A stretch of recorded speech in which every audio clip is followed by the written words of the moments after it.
4 vereadores de Manaus têm os mandatos cassados por fraude nas candidaturas. Presidente Jair Bolsonaro acusa governadores da região norte de serem coniventes com o aumento do desmatamento na Amazônia. Procon Manaus critica resultado da CPI dos combustíveis na Assembleia Legislativa. E veja também, estudantes de uma escola pública criam um aplicativo para ajudar no resgate de cães e gatos. É agora, no A Crítica na TV.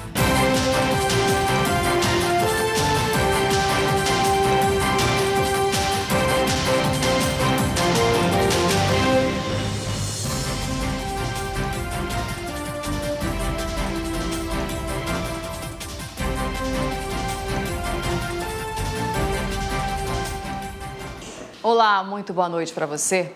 A Justiça Eleitoral cassou os mandatos de 4 vereadores do Partido Liberal. Segundo a decisão, as candidaturas são fraudulentas.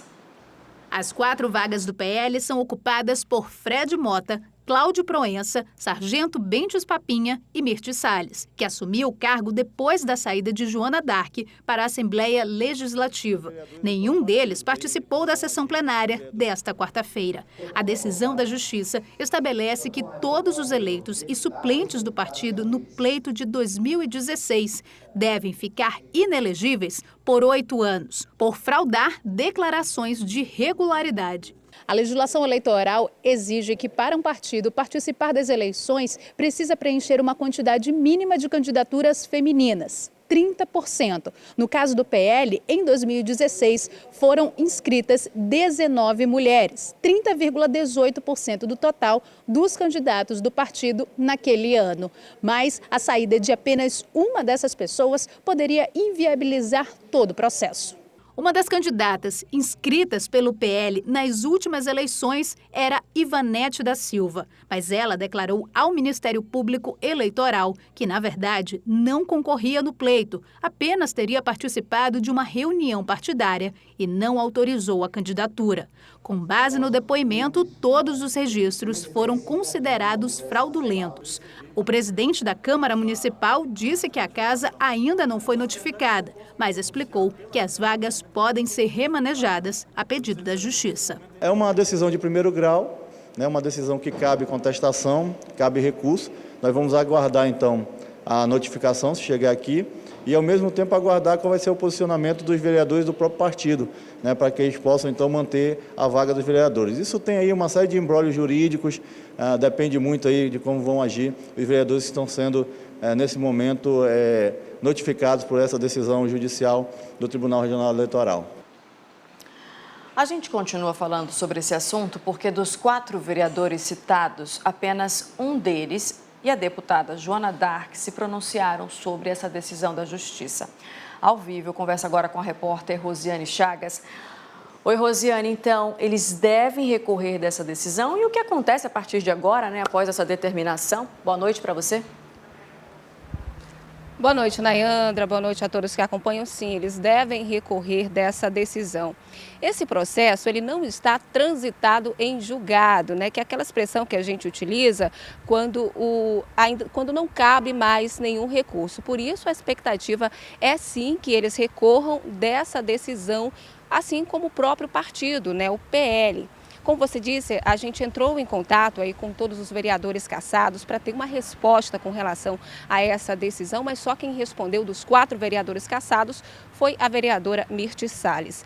Ela disse que só tomou conhecimento dessa decisão hoje e que ali, analisando os autos do processo, ela disse que não tem nenhuma denúncia contra ela e que ela vai sim, por se tratar de uma decisão de primeira instância, que cabe recurso, ela vai sim recorrer da decisão. Inclusive, os advogados dela já estão tomando as providências judiciais para recorrer então dessa decisão da Justiça.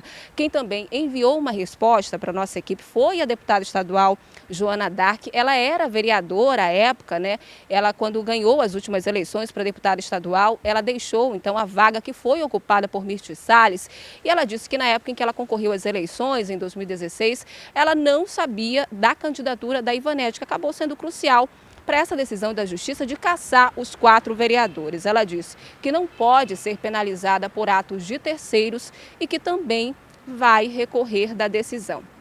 Bom, a gente foi atrás, então, de entender como é que fica ali o desenho da Câmara Municipal após essa decisão da Justiça, após esses 4 vereadores terem os mandatos cassados. Realmente recorrer dessa decisão é o passo seguinte. O que acontece agora com essas cadeiras que ficam vazias com essa decisão? A gente foi ouvir, então, o cientista político Elcio Ribeiro. Vamos ver a análise que ele fez. Ainda cabe recurso até uns embargos de declaração para clarear um pouco a sentença e talvez outros recursos inominados para os tribunais superiores, né? Mas se for cumprida a decisão de imediato, eles vão ter que sair do cargo. O que ocorre? A juíza determinou a nulidade de todos os votos obtidos pelo PR na eleição proporcional. E eu lembro ao telespectador que o PR foi o 3º partido mais votado na eleição passada, né? Então, tornando nulo os votos do PR, vai ter um novo cálculo para ver o quociente eleitoral, e aí os partidos que atingiram o quociente eleitoral e o quociente partidário, os candidatos, eles ocuparão essas 4 vagas remanescentes. Eu lembro que o quociente eleitoral é o número de votos válidos, então vai sair esses cerca de 75 mil votos que o PR teve, dividido pelo número de vagas. Vai determinar o quociente eleitoral. É a primeira conta, então o telespectador tem que fazer várias contas. A partir daí, a gente vai ter que pegar partidos e coligações que obtiveram esse quociente eleitoral e vão sendo distribuídas as vagas a partir desse quociente.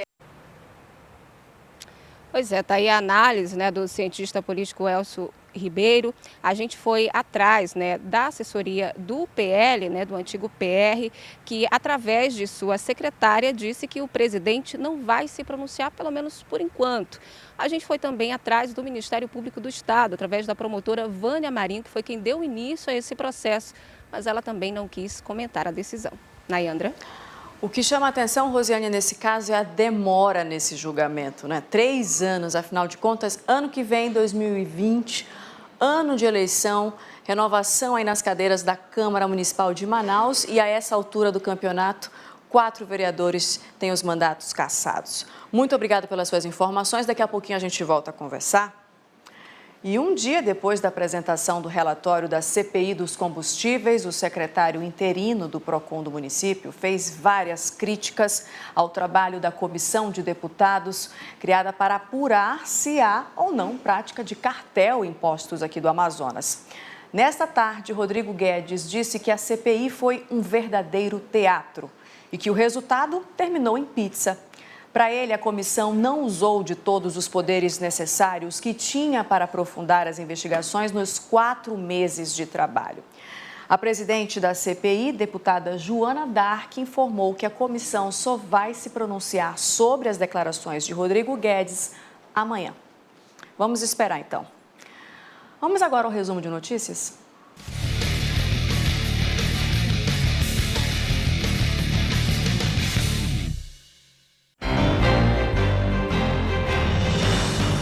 Armas, granadas e outros equipamentos vão reforçar o trabalho das forças de segurança do Estado. A aquisição de todo esse material veio de convênios com o governo federal e doações da Secretaria Nacional de Segurança Pública. Estão previstos investimentos de mais de 6 milhões de reais em fuzis, miras, rádios transmissores e lanchas blindadas para reforçar o combate ao narcotráfico no Estado. Uma aeronave irregular foi apreendida e um venezuelano que não tinha autorização para pilotar foi preso com armas de fogo e mais de 300 munições. A prisão ocorreu depois que ele fez um pouso forçado no rio Unini, nas proximidades de Barcelos. E uma dupla foi presa em flagrante quando furtava cabos de telefonia no bairro Tancredo Neves para retirar e vender o cobre dos fios. Só este ano, 35 pessoas já foram presas por esse tipo de crime. E os prejuízos chegam a quase R$500 milhão.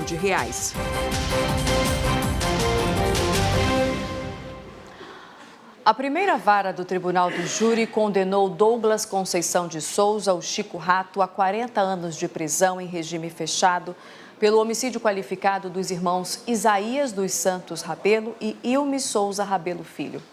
O crime foi no dia 4 de dezembro de 2017. Segundo a denúncia do Ministério Público, os irmãos foram executados por causa de dívidas com traficantes. No mesmo processo, Douglas foi absolvido da acusação de tentativa de homicídio contra outros 2 homens. Quando praticou o duplo homicídio, Douglas já cumpria pena no regime semiaberto pelo crime de porte ilegal de arma. Ele ainda responde a outra ação do Ministério Público acusado da morte de uma pessoa no bairro Tancredo Neves, na zona leste de Manaus, no dia 1º de agosto de 2017. O processo ainda tramita na 3ª Vara do Tribunal do Júri. E, bom, a Justiça condenou o promotor Davi Carramanho e o assessor dele, Ednelson Oliveira, a mais de 4 anos de reclusão. Segundo a denúncia do Ministério Público na época, o promotor afastado e o assessor tentaram extorquir R$400 mil do ex-prefeito de Quari, Arnaldo Mitoso, em 2010. O mesmo valor foi pedido a secretários do município. Segundo o MP, os condenados também tentaram negociar a judicialização de ações civis que poderiam resultar no bloqueio de contas da prefeitura e no afastamento do prefeito por supostas irregularidades. Os réus podem recorrer da condenação em liberdade, mas por decisão do Tribunal de Justiça, eles vão ter os passaportes recolhidos. Mais detalhes você acompanha no portal acritica.com. O presidente Jair Bolsonaro disse hoje que governadores da região norte são coniventes com o aumento do desmatamento e das queimadas na Amazônia e que os governadores não estão movendo uma palha para resolver a situação. Sobre essa declaração polêmica, a gente volta a conversar ao vivo com a repórter Rosiane Chagas. Rosiane, esse pronunciamento do presidente Jair Bolsonaro foi logo depois aí que os governadores decidiram se unir para tentar negociar diretamente com os países Alemanha e Noruega, né, para que não haja suspensão dos recursos para o Fundo Amazônia. Não foi isso? Exatamente isso, Nayandra. Boa noite mais uma vez. Olha, esse assunto está rendendo, né? Está repercutindo bastante. O presidente Jair Bolsonaro, então, deu essas declarações polêmicas, dizendo que os governadores são coniventes, né, com essa questão do desmatamento. E olha, aqui já teve um posicionamento do governo do estado, viu? O governador Wilson Lima já se posicionou a respeito das declarações do presidente Jair Bolsonaro, disse que tem priorizado a questão do combate ao desmatamento, citou inclusive que foi criada uma força-tarefa para combater o desmatamento e também ao incêndio. No início do ano, no início do mês também, decretou situação de emergência por conta das queimadas aqui no Amazonas. Inclusive, esse é um problema muito sério lá no sul do Amazonas, no município de Apuí, por exemplo. E ele falou que tem, inclusive, mantido um diálogo permanente com o governo federal, discutindo aí soluções para frear o desmatamento aqui no estado. Olha, essas declarações do presidente Jair Bolsonaro foram feitas hoje, né? Ele citou que os governadores dos estados da região norte, falou inclusive sem citar nomes, disse que eram os governadores dos 9 estados da região, eles são coniventes com a questão do desmatamento, que os governadores não estão movendo uma palha sequer para resolver esse assunto, uma fala bastante polêmica. E olha, ele criticou até os dados, né? Disse que isso pode ter, os dados eles podem não ser verdadeiros e disse inclusive que essa questão das queimadas pode ter sido criada pelas próprias ONGs para tentar manchar aí a imagem do governo. Essa fala então repercutiu. A gente sabe que essa declaração dele polêmica veio após os 9 estados da região se unirem aqui para tentarem esse diálogo direto com os países que são doadores do Fundo Amazônia. A gente vem falando isso aqui no Acrítica na TV desde o início da semana, né? Alemanha e Noruega vão deixar de enviar recursos para o Fundo Amazônia, que é um fundo para a preservação da Amazônia. E aí, depois dessa decisão, ele tem dado, sim, declarações muito polêmicas a respeito desse assunto. Agora, vale lembrar que alguns dados que a gente tem, inclusive do IPAAM, né, que é o Instituto de Proteção Ambiental do Amazonas, ele divulgou hoje que só nesse mês, aliás, e nessa última semana, inclusive, já conseguiu identificar os responsáveis por queimadas ali no sul do Amazonas, na região de Apuí, como eu disse, que aqui, pelo menos no estado do Amazonas, é a região mais crítica, né, que tem registrado o maior número de focos de calor. E aí a gente tem um dado também que é o do INPE, que é o Instituto Nacional de Pesquisas Espaciais, que disse que na Amazônia, só nesse ano, né, do início do ano até agora, os focos de calor e o desmatamento aumentaram em 60% nos últimos 3 anos. é um problema que realmente está aí, está à vista, a Amazônia está queimando. Esse é um assunto que tem tomado as redes sociais, inclusive tem gerado bastante polêmica e tem tido reações aí do presidente da República, Jair Bolsonaro, e agora dos governadores dos estados, inclusive com o governador Wilson Lima dando essa declaração após essas falas polêmicas do presidente Jair Bolsonaro, dizendo que os governadores da região não estão movendo uma palha para frear o desmatamento. Agora, o que a gente quer ver, né, Nayandra, são ações concretas, realmente para frear, porque a gente está vendo que a situação está bem preocupante e a gente só está no início do período mais seco do ano, no início da estiagem. Tem muito tempo pela frente e a gente precisa de ações concretas para frear essa questão das queimadas e também do desmatamento. Exatamente, faço minhas as suas palavras, Rosiane Chagas. Agora o que a gente precisa é de ações concretas e o que os governadores dos estados da Amazônia Legal vão fazer a respeito em relação aí ao combate ao desmatamento e às queimadas que de fato estão demais aqui na nossa região. Muito obrigada pelas suas informações, boa noite para você. A gente vai continuar acompanhando essa situação. Por enquanto a gente muda de assunto, porque entre os 100 maiores municípios do país, Manaus é o terceiro com os piores índices de saneamento. Olha só que vergonha, viu? Os dados são de 2017 do relatório do Trata Brasil. Na manhã de hoje, a Águas de Manaus promoveu até um seminário que já melhorou e ainda pode melhorar nessa questão. O ranking do saneamento do Instituto Trata Brasil mostra que Manaus caiu 2 posições nos últimos levantamentos. Em 2016, a rede de coleta de esgoto abrangia cerca de 10% da capital e no ano seguinte cresceu apenas 2% e não conseguiu acompanhar o progresso das outras 99 cidades no estudo. De acordo com o presidente executivo do Instituto, as consequências da falta de saneamento não atingem apenas a saúde pública. O meio ambiente melhora, a qualidade dos rios, o turismo, quando é uma cidade como aqui Manaus, tradicionalmente turística, isso tudo melhora a renda, os salários, o valor dos imóveis. Consequentemente, as prefeituras gastam menos nessas doenças, nesses problemas e conseguem investir mais onde realmente ela precisa. Os dados deste ano ainda não foram consolidados, mas a concessionária Águas de Manaus, que assumiu o setor em junho do ano passado, garante que houve avanços. O assunto fez parte de um seminário com órgãos fiscalizadores, especialistas e empresários do setor. De acordo com a concessionária, a expectativa é expandir a rede para a maior parte da cidade até 2030. Mas não é só isso, tem que haver um trabalho social, de conscientização da população, de educação ambiental, do valor de ter o seu esgoto coletado e tratado, questão de dignidade, redução de doenças, melhoria da qualidade de vida. Então é um trabalho de longo prazo,